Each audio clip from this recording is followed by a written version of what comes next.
Welcome back to A Celtic State of Mind. I'm Paul John Dykes, and today I'm joined by Colin Watt.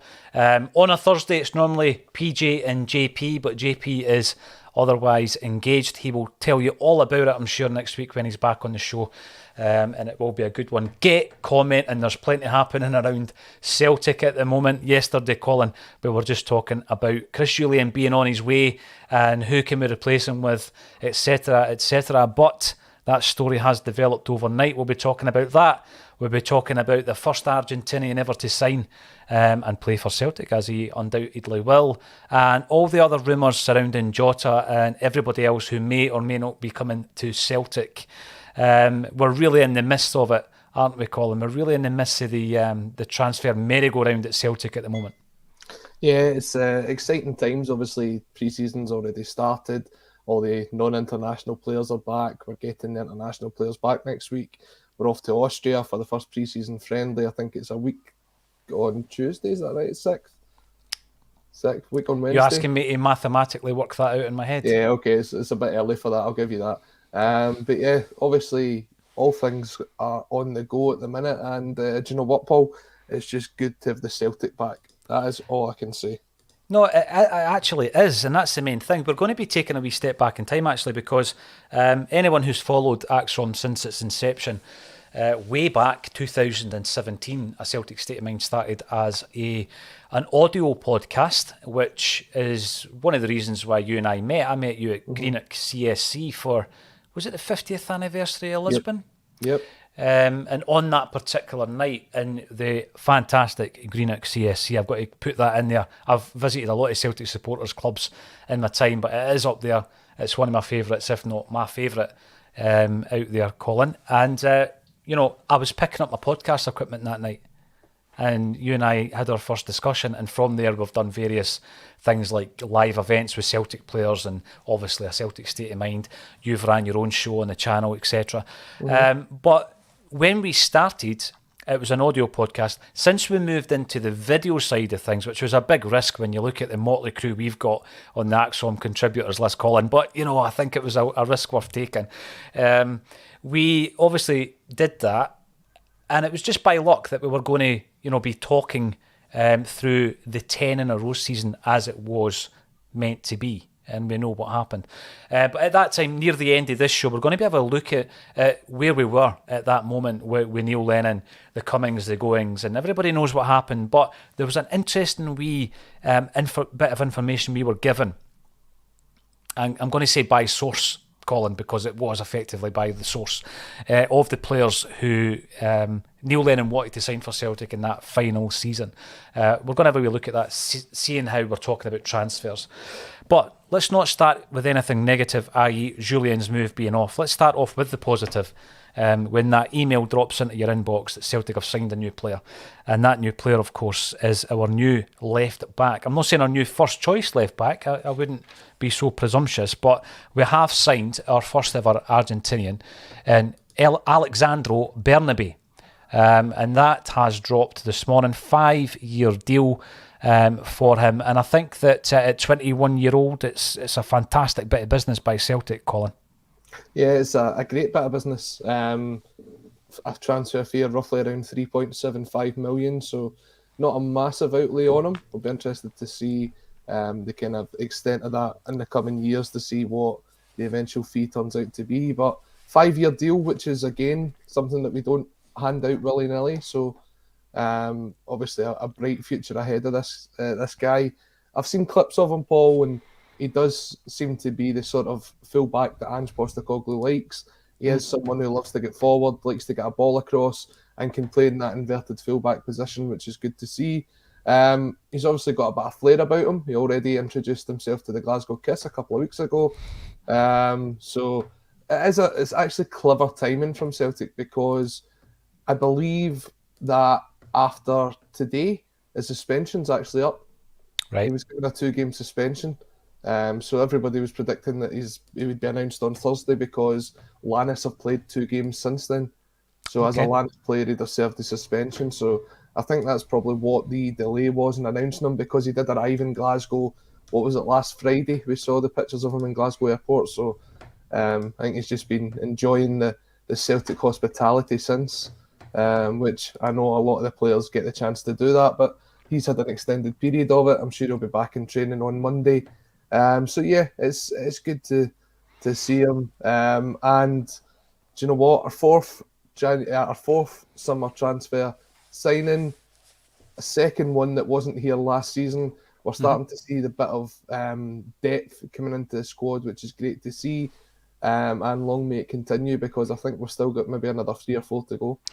Well, this is the big question, and it's something that we have discussed, Colin, in relation to how far are we willing to take this in relation to the investment. And I totally get all the counter arguments around the amount of players we've got at Celtic who are on decent wages and who aren't really contributing, and I totally understand that, and we want to try and move a lot of these players on, obviously Jullien being one of them, and we will be talking about that, and we'll come back to it. But let's stick to the left back scenario as we see it just now. And I think a lot of the discussion we've had on AXOM, Colin, is around trying to get the same scenario on the left hand side that we had last season on the right hand side, where you've got 2 players, I would say of different qualities, but both solid players who you can count upon. I think Tony Ralston had one poor game last season that I can recall against Motherwell when he came back into the side, and he looked a bit rusty, but you would rely on him generally 99 times out of 100 now, Colin. And we've got that strength at the right back position. We'll be coming back to that in a second, because the JJ rumours obviously have been coming and going over the last few weeks. Do you think we've now got it in the left back position? And when you look at this player, and obviously we'll learn much more about him when we start seeing him playing games, Colin, I don't think he comes in as a first choice. I think Greg Taylor's done enough at this stage to be recognised as a first choice left back, and it's down to Bernabei now to try and push him for that jersey. Yeah, I mean, I think that's always the case, isn't it? Unless there's an absolute gaping hole in that position, then no one ever really comes in as first choice. I think you have got to work here. As much as people will say, oh, he's first choice when he signs, you don't know what he's like when he comes into training. You don't know what it's going to be like if he fits into the system. Obviously, what we've seen of him and the reports are the reason why Ange just signed him. He's obviously got this idea that over time he'll be the first choice, but you never really see somebody come in and take that position right away. So I think he will have to work hard in training and get into that position. If that is the case and what we see of him translates into what we see in a Celtic jersey, then I think it won't be too long before he becomes the first choice left back. Very similar to what happened with Juranovic and Ralston, to be perfectly honest. So, look, it's adding quality to that squad, and that's all that you can ask for. We're not just adding numbers now, we're adding quality. And that's very important as we go into this season. You're seeing Ange now. Ange just sort of got through his first season, and he's kind of taken the hand that he was dealt with in the first season. He had his backroom team, he didn't change it. He had a budget, he didn't change it. He stuck to it. He brought as many of his players in as he could. Now what you're seeing is he's casting the net far and wide in terms of transfers, and he's also looking at his backroom team and saying, right, I can just tweak it slightly here, bring in someone like Harry Kewell, get that connection between the B team and the A team with Stephen McManus. He can cast his net a bit further wide. Players that maybe he couldn't have got last season because there wasn't enough time to get the transfers done, you're starting to see these players coming in. So this is almost like a fine-tuning of a squad this season. Yeah. Opposed to the sort of rebuild that we had last year. So as much as we're saying it's kind of quiet in terms of transfers, I mean, the Jota deal's taken forever and a day. He's probably had more holidays than Natasha Mikel, but he's getting there. He's getting there, and it's getting done. So, this is a fine tuning, and fine tuning takes time.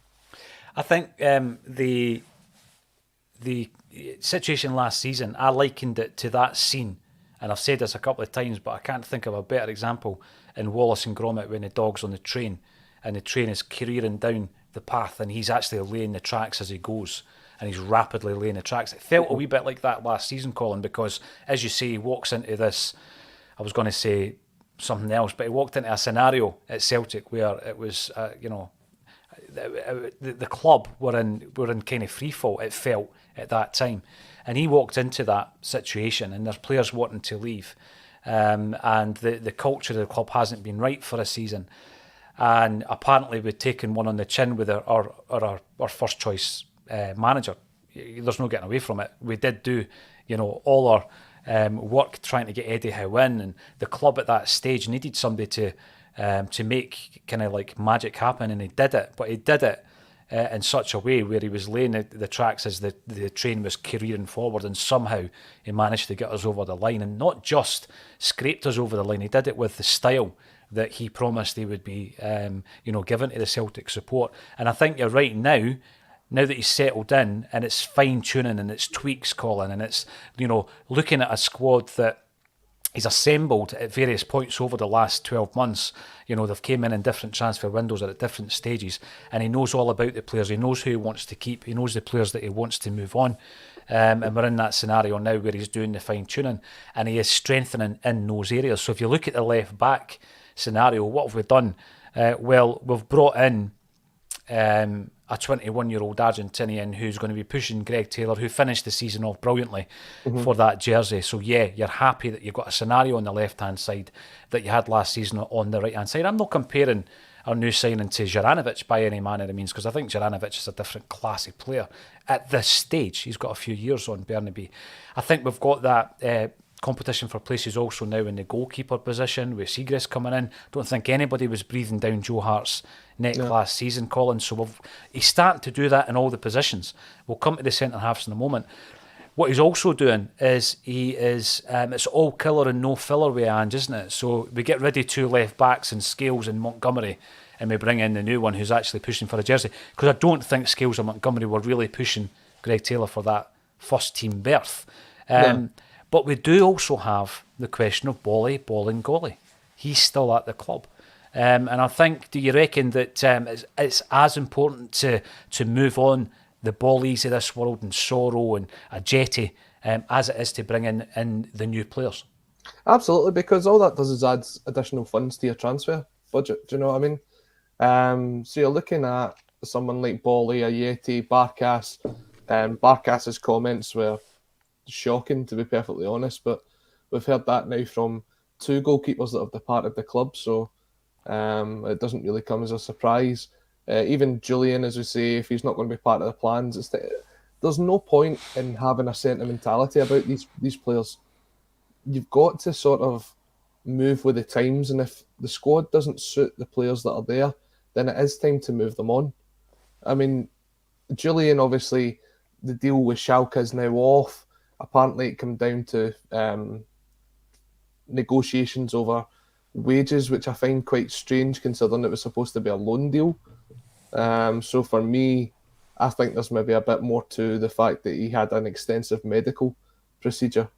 And considering he hadn't played for 18 months, I just wonder what kind of shape he's actually in ahead of the new season. But even guys like Sorrow, who we've not mentioned, these guys will all have to find either a place in the squad by improving dramatically, or it will be time for them to move on. Even guys that were out on loan last season, like Liam Shaw and Uzazi Uragidi, we've seen them back in training. Whether they'll be part of the squad for this season or not, it will be up to them. If they can produce some great performances in pre-season and show that they've developed as players, there'll be a place for them. Otherwise, I think they'll just be shipped out, and it is that sort of ruthlessness, but it is, as you say, coming down to just adding that quality and fine-tuning the squad. This squad wants to go and actually do something. It wants to win trophies. It wants to make progress in Europe. And if you want to be that team, you've just not got the ability to offer that sentimentality to certain players. You know this, Colin, sometimes people get annoyed when you name drop. It actually triggers folk to a point where I get quite concerned with them. It's not about name dropping, it's about finding examples, Colin, right, where you've maybe spoken to somebody and it relates to what Ange Postecoglou is doing at the club right now. And I'm not comparing per se Ange to Jock Stein, but they're both managers of Celtic. So there is obviously a comparison of some degree.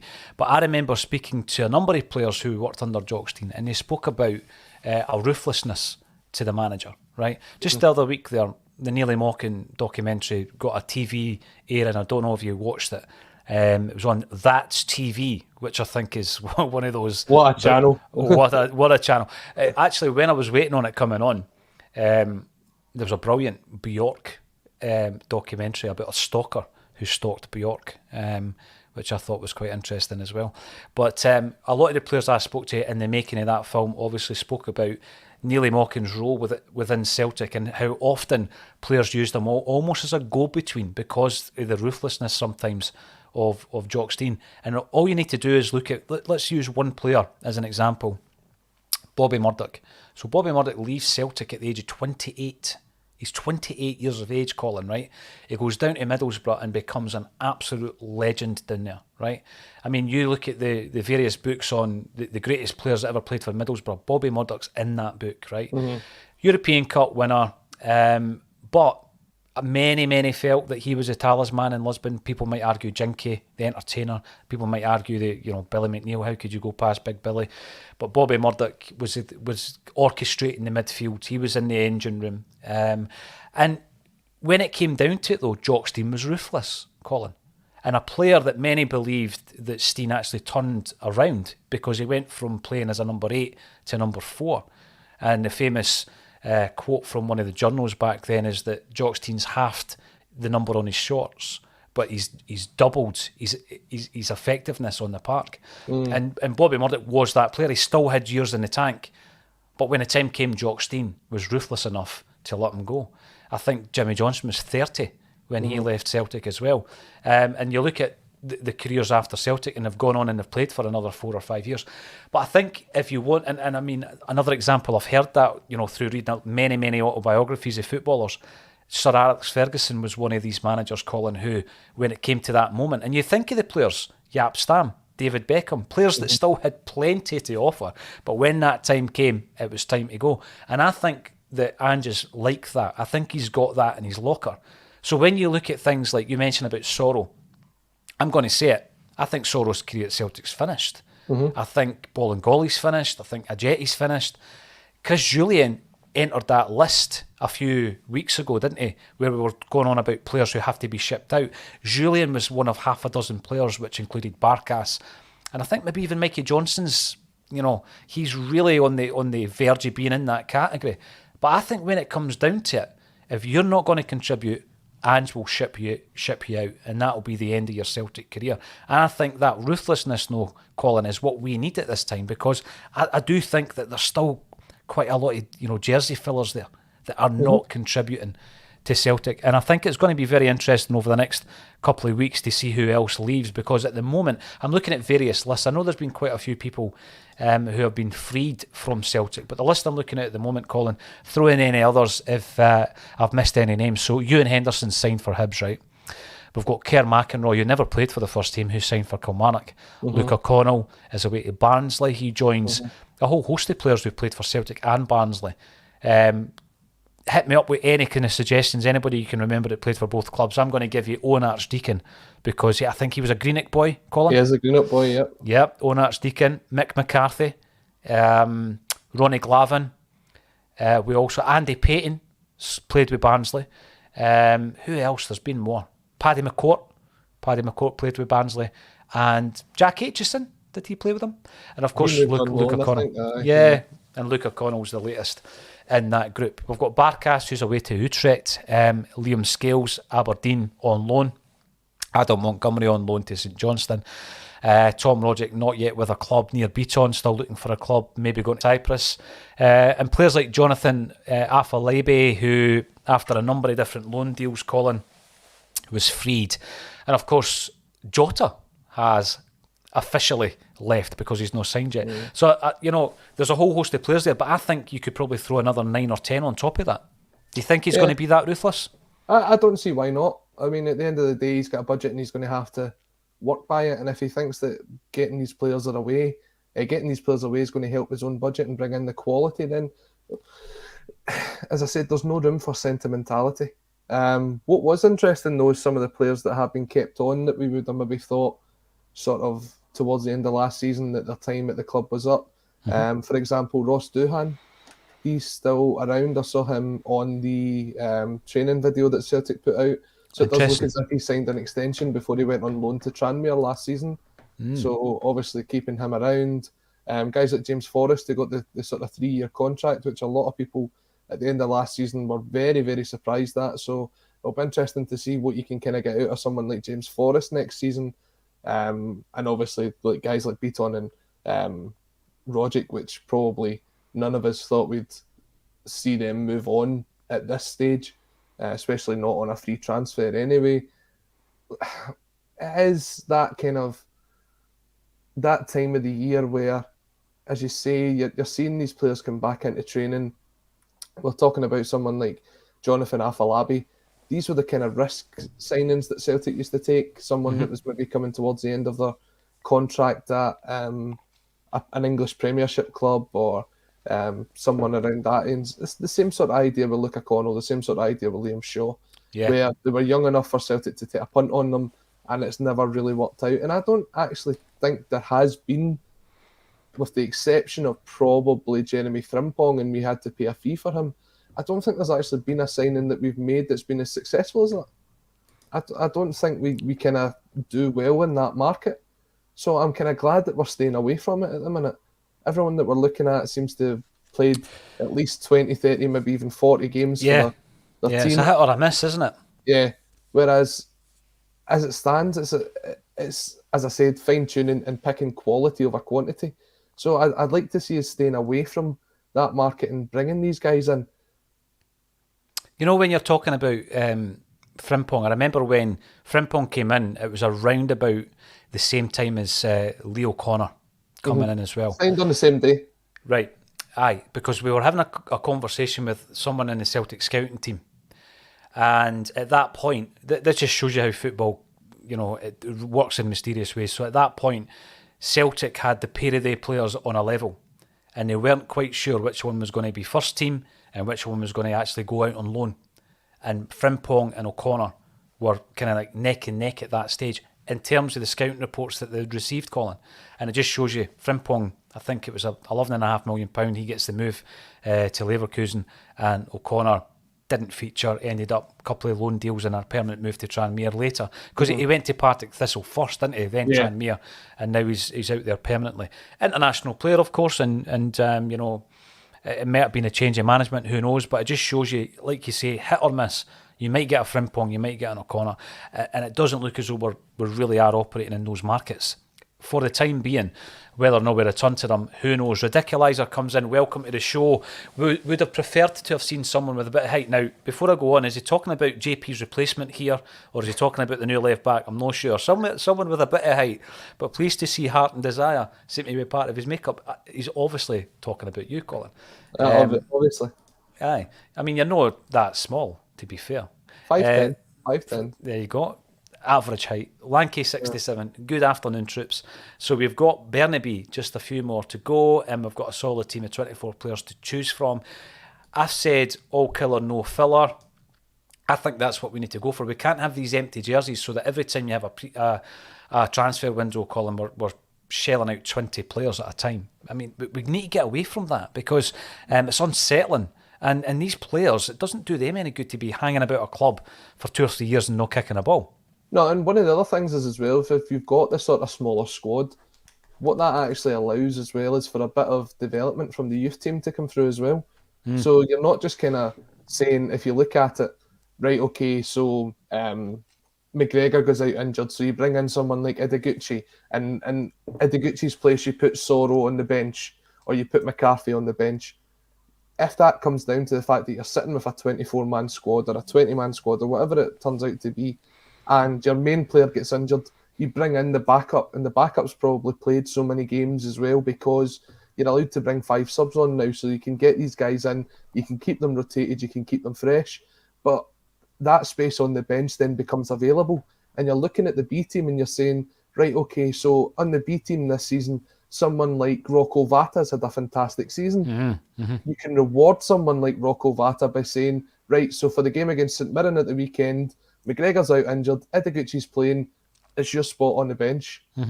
And having that sort of pathway to the first team by having a smaller squad is what other teams in Scotland do. This is how they develop the players. guys like Connor Barron that's coming through, even the kind of younger ones like Lewis Ferguson, players that have made a sort of breakthrough.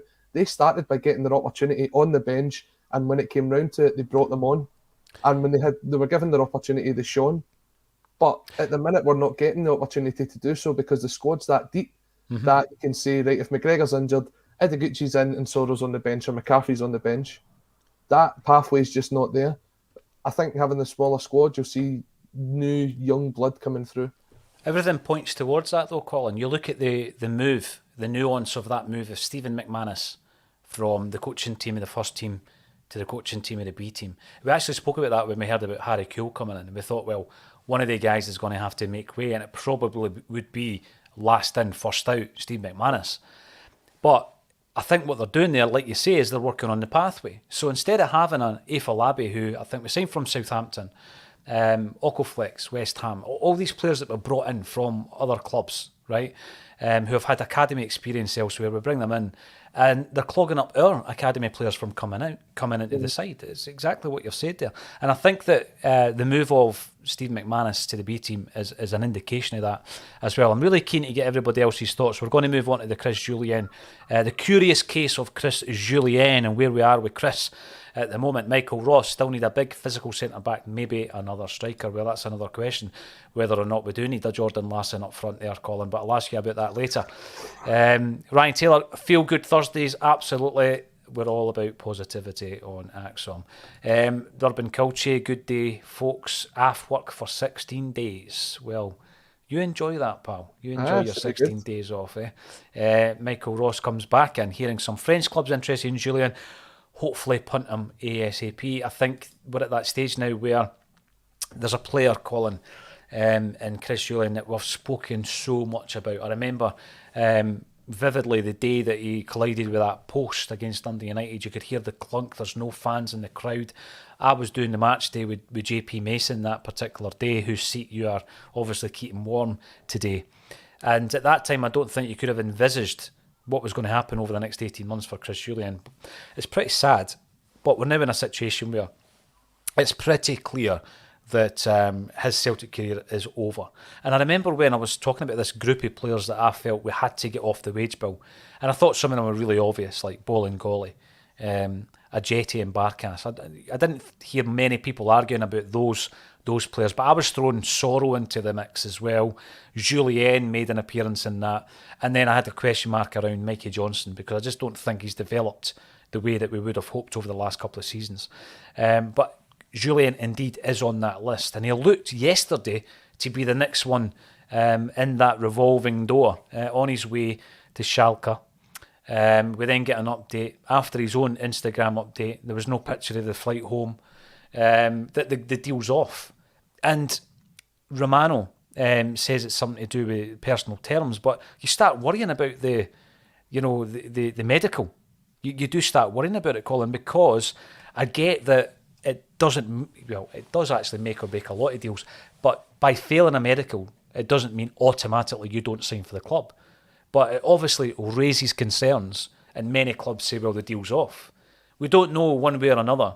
But as the commenter said there, Michael Ross said there are apparently a few French clubs. Do you think it could be a situation where he gets word from his agent that there might be some French interest, and he's thinking, right, I want to go and dip my toe elsewhere and see what the other deals could provide and get back to French football? For me, the fact that it's come down to personal terms is really perplexing, because it's a loan deal. Those personal terms will be worked out between Celtic and between Schalke. Aye, the wages aren't going to change. No, that's not going to change. It's down to the two clubs deciding who pays what. Exactly. So I don't really understand where that's come into. Obviously, there was talk that Celtic would trigger an extension in his contract, and there would be a fee of around £3 million at the end of next season if Schalke wanted to turn that deal into a permanent deal. But then again, as we've seen with Cameron Carter-Vickers, and they've also seen with Jota, that negotiation still has to take place at the end of that. So obviously, I think reading between the lines, it probably does come down to something that's come up in the medical. And as you say, you don't have to pass a medical to to sign for the club. The clubs can take a risk on it. I know Celtic did that with Big John Hartson after he failed his medical at Ibrox, and he came and did a sort of softer medical at Celtic, and I think the same sort of thing was going to happen as well with David Turnbull before something came up that could have potentially ended his career. So, look, it's a difficult one. I think you're left with a player who doesn't want to be at the club. I think it's very clear that Chris Jullien doesn't want to be there. As you said, that Instagram post yesterday of him flying out, he probably thought that was him gone. He probably didn't see himself coming back into Lennoxtown anytime soon. I watched him play a couple of games last season for the B team when he went down and played in the sort of City of Glasgow Cup, and he didn't look as if he was kind of headed. He had his head in the game either. You can tell he's already kind of got his head wherever his next move may be, and if that's France and that's where he wants to go back to, then that's fine. But we shouldn't really be sort of coming out with stories that can be easily manipulated to show that they're not true. If it's just a case of talks broke down, they broke down, but the sooner he sort of moves on from the club, I think the better, because I don't see him having a future here. That's the bottom line, really, isn't it? Definitely. He's not really got that future. No, I mean, that's been absolutely rubber stamped over the last 48 hours, Colin, right? Because, you know, the indication when you put out a post on Instagram, which is a bit cocky, let's be honest, you know, that your teammates are pre-season training, and there's a story a few weeks ago breaking, which we were a bit, to be honest with you, we weren't convinced with the story that appeared in the press because there was no direct quotes attributed to Jullien or his camp, where it suggested that Jullien wanted to stay and fight for his place and all that kind of stuff. And at the time we said, well, Ange will make that decision, no Chris Jullien. And then he's on a plane and it's almost like, I don't care, I'm going to burn my bridges. Here's an Instagram post for a wee bit of traction with the eyes, emojis and all this carry on. I think footballers need to think twice about that because, you know, until you've signed the contract, anything can happen, Colin, right? But he's obviously checked out. He's checked out at that stage. He's checked out as a Celtic player, you know. Do you remember the Peter Odemwingie transfer? No. That never happened? No. I think Peter Odemwingie was playing for maybe Spurs at the time, and his agent had told him that QPR were going to sign him. And this was his way out, and he turned up at QPR's training ground without Spurs and QPR having agreed a fee. It's kind of not overly similar to the Jullien transfer, but he turned up there, Sky Sports cameras were there, taking the pictures of him, and it was only Sky Sports that turned around and told him that the deal had fell through. On transfer deadline day, and he had to head back to QPR with his tail between his legs. I head back to Spurs with his tail between his legs. This is Jullien now. He deleted that Instagram post. He knows he's going to have to go back to Lennoxtown and face those players again. So it's not good. I mean, there's a few examples of things like that. There's been players in the door at Celtic. We know that, right? We might talk about one of them later on. Ivan Toney, he's in the door. I remember on one transfer window under, I think, Martin O'Neill, Dwight York was about to sign for Celtic. I don't know, can you remember this, Colin? And it was on transfer. And they allowed him to take a phone call. He was going to sign for Celtic, and they allowed him to take a phone call in the boardroom. Now, it's obvious it's going to be his agent, you know, updating him that another club's involved or another club wants to sign him. So we could have signed him. We allow him to take the phone call when he goes potentially to Blackburn. I need to check his career to see who he signed for at that stage. But there's been a few examples of that over the years. I remember a much forgotten about photo shoot with Frank McAvenny at Firhill with John Lambie, and he's wearing the Partick Thistle jersey and he's got the Partick Thistle scarf, but he's not signed. He's not signed, and he signed for Celtic. That was the second time he signed for Celtic. That happened. Google it. Google images, Partick Thistle, Frank McAvenny. He does the whole photo shoot, doesn't sign for the club. So it's not quite as bad as that. But Jullien, for me, I think the minute he's checked out, me as a fan, I've checked out. I'm thinking, well, you've got to get this guy off the books now because he's not committed to Celtic. He's not buying into the Ange philosophy. Therefore, we need to move him on. And hopefully that happens pretty quickly. I'm hoping, Colin, that it does have something to do with another club being involved in his homeland, and he fancies France a wee bit better. That's what I'm hoping. I think we'll maybe find out tomorrow. So as far as I've been led to be aware, and I think it's going out there, the home kit gets launched tomorrow. The reveal's tomorrow. Is it? So if Chris Jullien's in the pictures, because he was Celtic's favourite model, it'll be interesting to see if he's got a future at the club.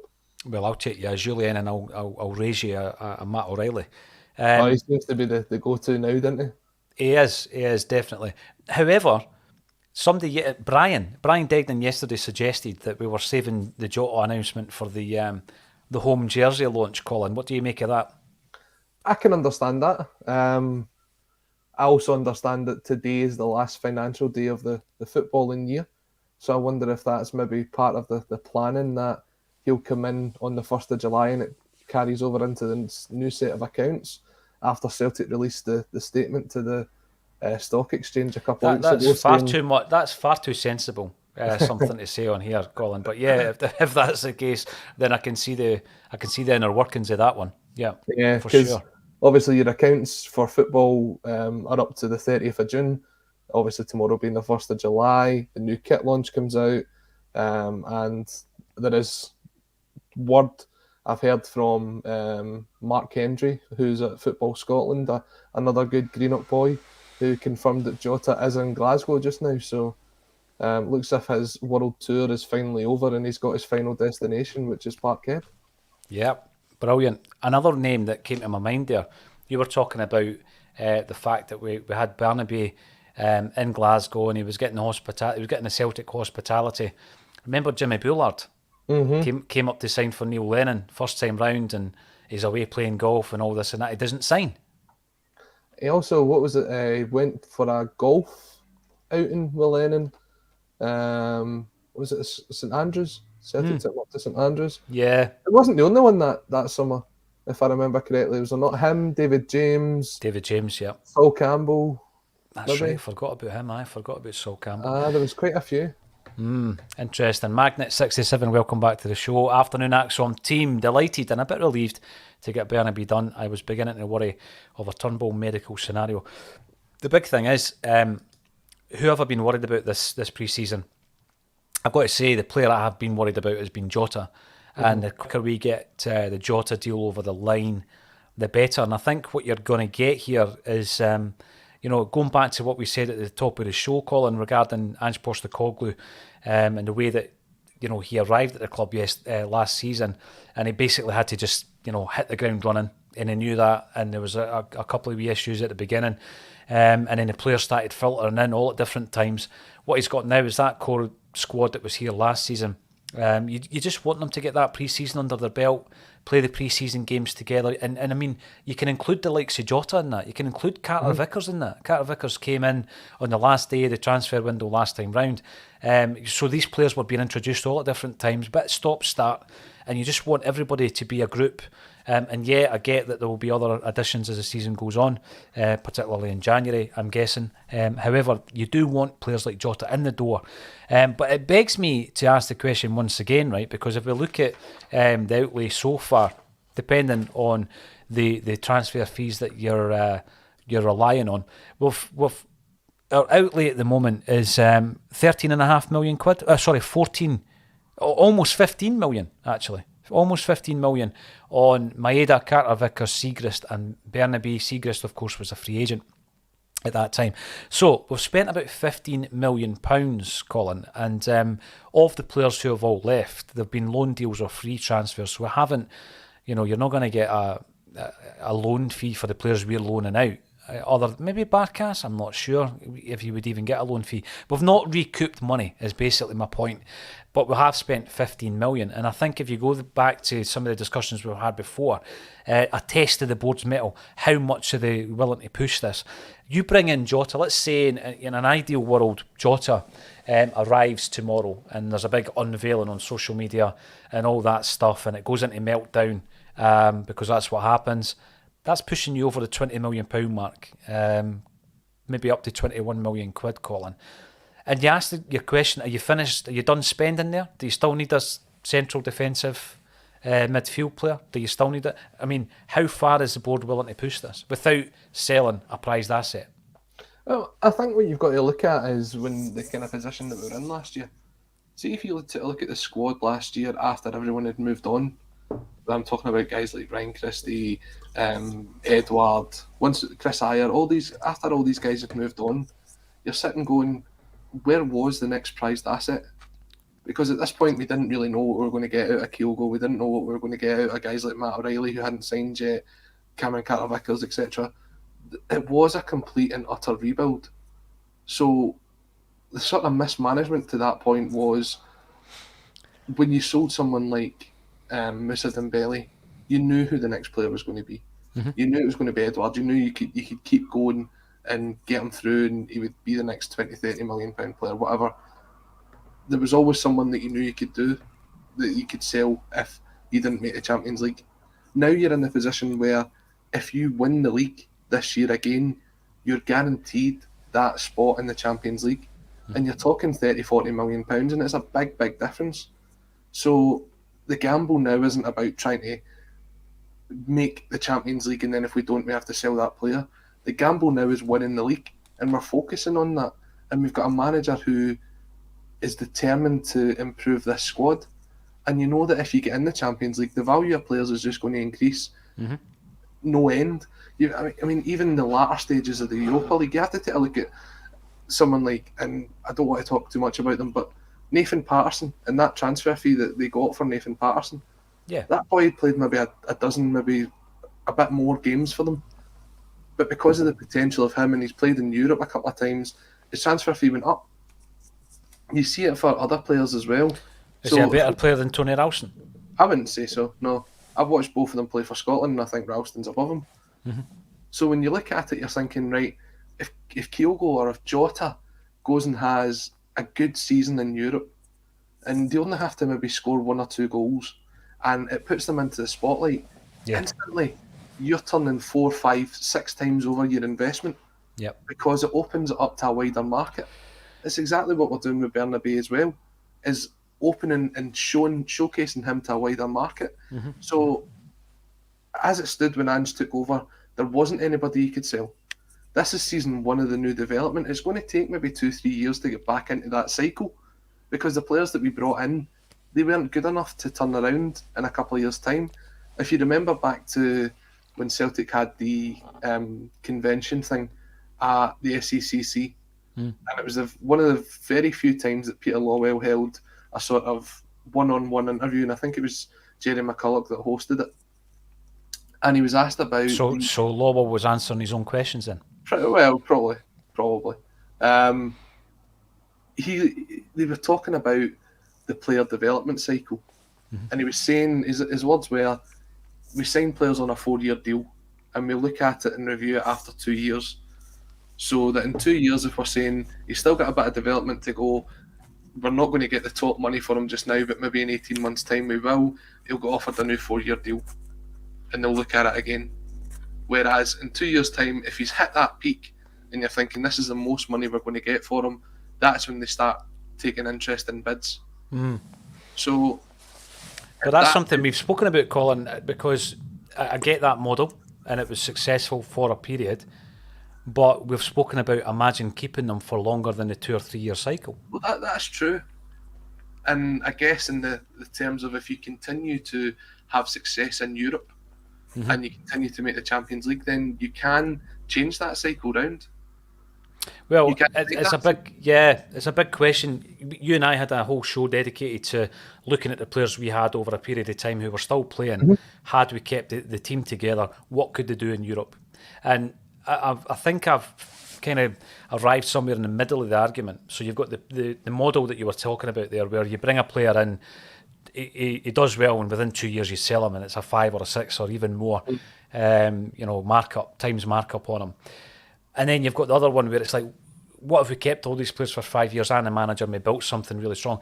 And I think somewhere in the middle, it's a coming together of all the players at the right time. And I think sometimes that's what happens. And I think when you look at the Ajax team that made the European Cup final, as I still call it, because I'm old, not the Champions League, a lot of that comes to all the players at the right time coming together. And it's not about keeping them together, because as soon as you make the European Cup final, you start selling them off. And that's what they did.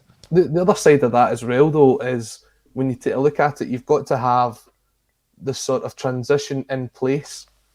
It's like when you look at people on a relay team, when they're passing the baton on, they don't just stop. They're still running as they're passing that baton on before the next person takes off. And it's that point where the two runners are together. They and both running. coexist. Yeah. Yeah, that's what you need to see as part of a transition in a football team.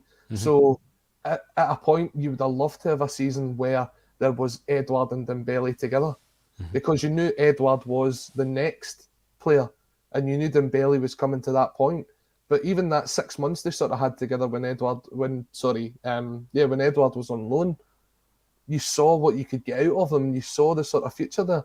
If you've got that one season of the two of them together, Edouard's learning off Dembele. He's learning how to be that player. And that's when you see a successful team, is when the two of them's together. When you've got to restart almost from scratch, it's going to take a bit of time to build up to that. So that's how you see teams like Ajax being successful, is because they know they've got someone who is going to be the next big move. He's going to be the Ziyech. He's going to move on for 70, 80 million pounds. But they've also got the young boy coming through. And the time that they spend together is invaluable, because when Ziyech moves on, he's already had that season with the young boy who can step right into his role. We didn't really do that. Well, I think that's what surprised us, particularly with Rogic moving when he did, because you felt that we had a ready-made replacement in Matt O'Reilly. But as you say, that relay period where the pair of them are still at the club and they're coexisting, and they're, O'Reilly potentially is learning from Rogic. We've not really had that. We had it for 6 months, but you kind of thought that might have continued, but obviously it wasn't to be, and Big Tam has left the building. He's not got a club yet, interestingly enough, but I'm sure he will get something sorted. AGSC Tech, welcome to the show. Bernabei is the only new incoming outfield player signed. As things stand, we are still much weaker than last season with all the exits. Now, I think that's interesting when you look at the fact that, you're right, because obviously we already had Carter Vickers, we already had Maeda. If Jota comes in tomorrow, we already had him. But the investment, should Jota sign tomorrow, and let's hope he does, will be sitting at £21 million investment. And I do think, and I pitched this as well, Colin, we still need that 2 or 3 players, like you said at the beginning of the show. Do we get them in on the loan? Because it looks as though we've used the loan market pretty well when you look at the 3 guys that we've turned into permanent deals. Would you be happy with that if our permanent signings were done tomorrow, but we brought in a couple of loan deals? I mean, it depends on the positioning, because you're looking at it and you're saying, what is your first choice centre-half pairing just now? It's Starfelt and Cameron Carter-Vickers. Yep. Now, Starfelt's someone who is taking a lot of flack, but has also won a lot of people over as well. And you're just wondering what his development will be like. Obviously, he's come back very quickly from that injury. I was surprised to see him back as quick as he was. Looks as if he'll be involved in training on Monday when they start back with the internationals. So you're saying, right, is that going to be your first choice pairing going into next season? Is that going to be the first choice centre-half when you play in the Champions League? Now, I think you could probably be doing and strengthening in that position. I don't think Welsh or Jullien, who's your other 2 that's there at the minute, are anybody that can push that.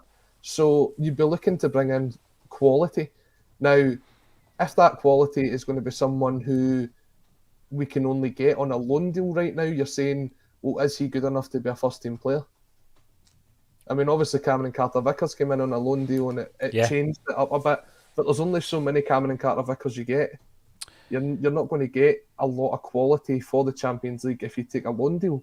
So it may be that we have to put that outlay out there to get another centre-half in.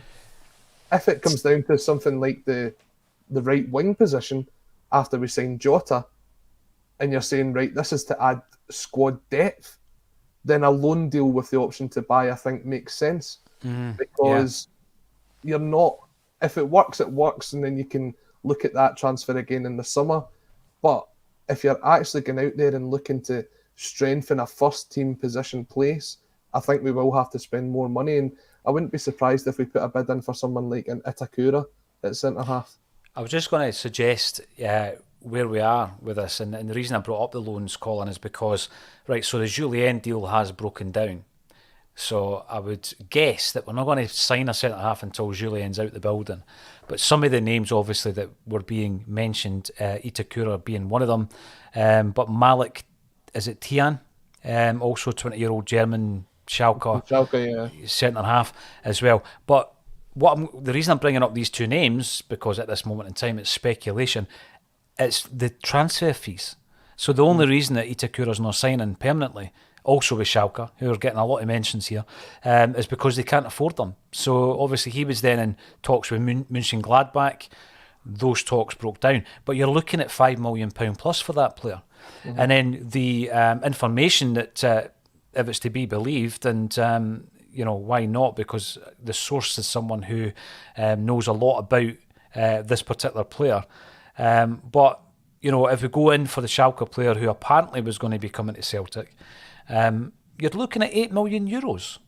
So if we sign Jota tomorrow, Colin, this is what I'm saying. There's no way the Celtic board is going to shell out 25 to 30 million quid in one transfer window when, quite frankly, we're not selling a star asset. I know that the Juranovic chat has been out there. Without selling a star asset, Celtic are not spending 25 to 30 million. But I think the reason this season's slightly different to others is the fact that we are guaranteed that Champions League money. And even if Rangers make it into the Champions League, the difference between what you'll get for having two teams and what you get for having one team is literally a matter of £2 to £3 million, because it comes down to the TV money. You're going to have sellouts at Celtic Park for the 3 games. You're going to have sellouts in the hospitality, etc. So they know that this money's coming in. They're almost guaranteed this money. When you look at it, Celtic did it last year and made a profit. They turned around a team and made a profit. So they saw what Ange can do when giving them money. And now everybody goes on about how much Celtic spent last year. It was about £20 million in the transfer window.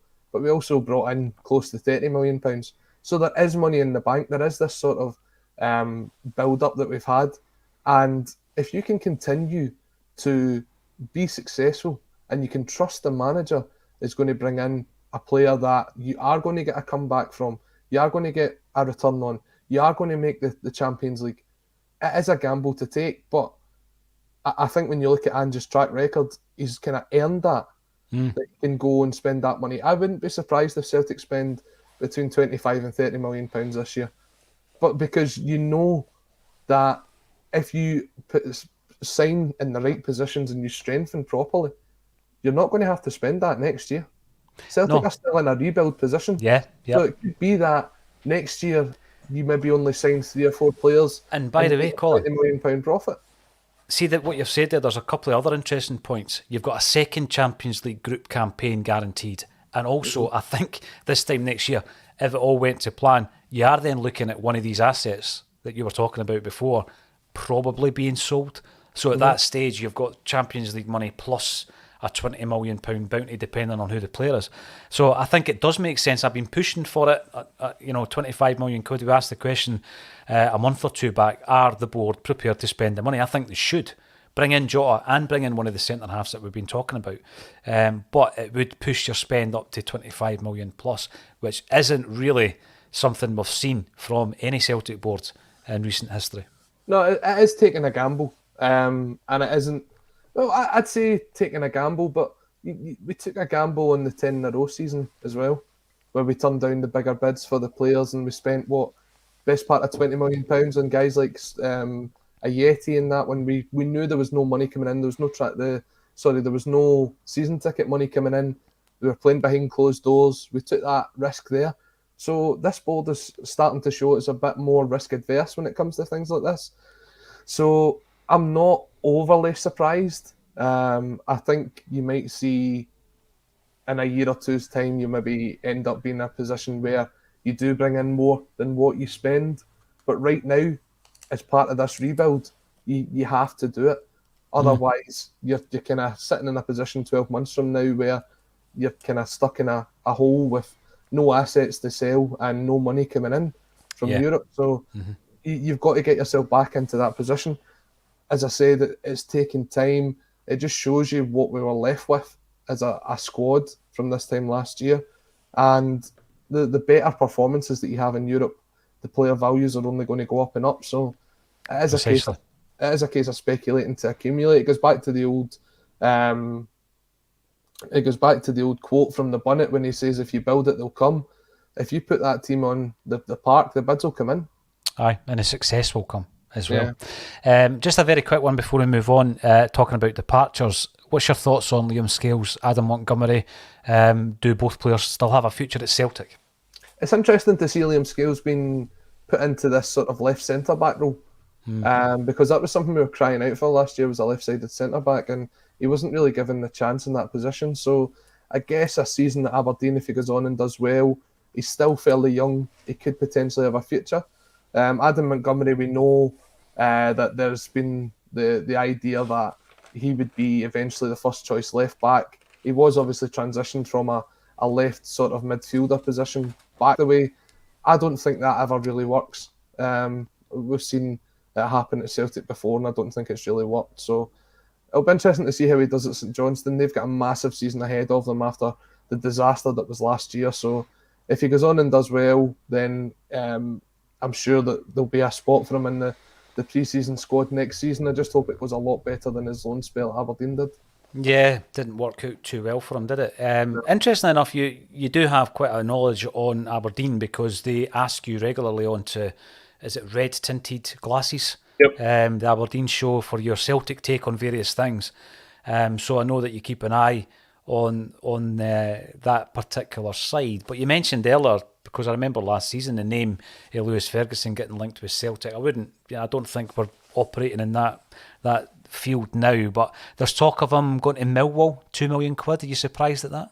I've seen today that he's turned that down. He's looking to move abroad, which is an interesting development. I don't think a lot of players take that opportunity up. I think a lot of more Scottish players should go abroad. They seem to have a bit of success when they do. Guys like Ryan Gauld being the sort of prime example there. Ewan Henderson. Yeah, the market isn't all... Liam Henderson, sorry. Yeah. The market isn't always just down south. It's go abroad and test yourself, and you never know. You might end up a fantastic agent like Ollie Burke and end up back in the Bundesliga. The most expensive Scottish footballer of all time. Incredible. Now, correct me if I'm wrong, but the first time you went to a Celtic game, Colin, was in 2000. Yes. It was Celtic against Dundee United, and it was the final game of the John Barnes and Kenny Dalglish era. Barnes had long since gone. Dalglish was in charge, interim charge, and he was in the dugout with Tommy Burns, etc. And that game is memorable not only for it being your debut as a Celtic fan, but a mustachioed Henrik Larsson came on as a sub. It was his first game back after his leg break against Lyon, right?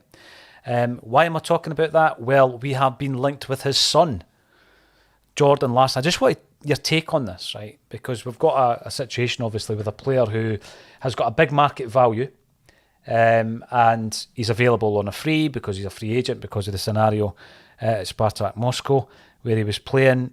Are we all just getting a wee bit nostalgic and romantic about this, or is it something that we should maybe look at and pursue?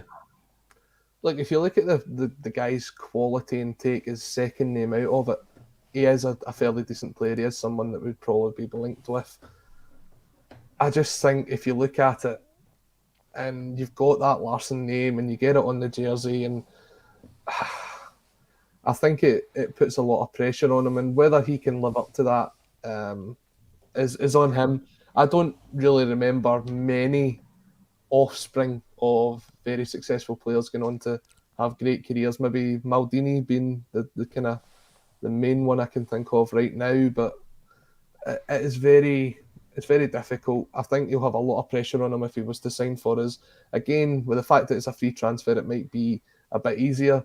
But I think as much as you'd like to see it, I'd hate to see it fail. You'd hate to see him kind of go away with the sort of, well, he was nowhere near as good as his dad. I mean, take a look at when Paul Dalglish signed for Celtic as well.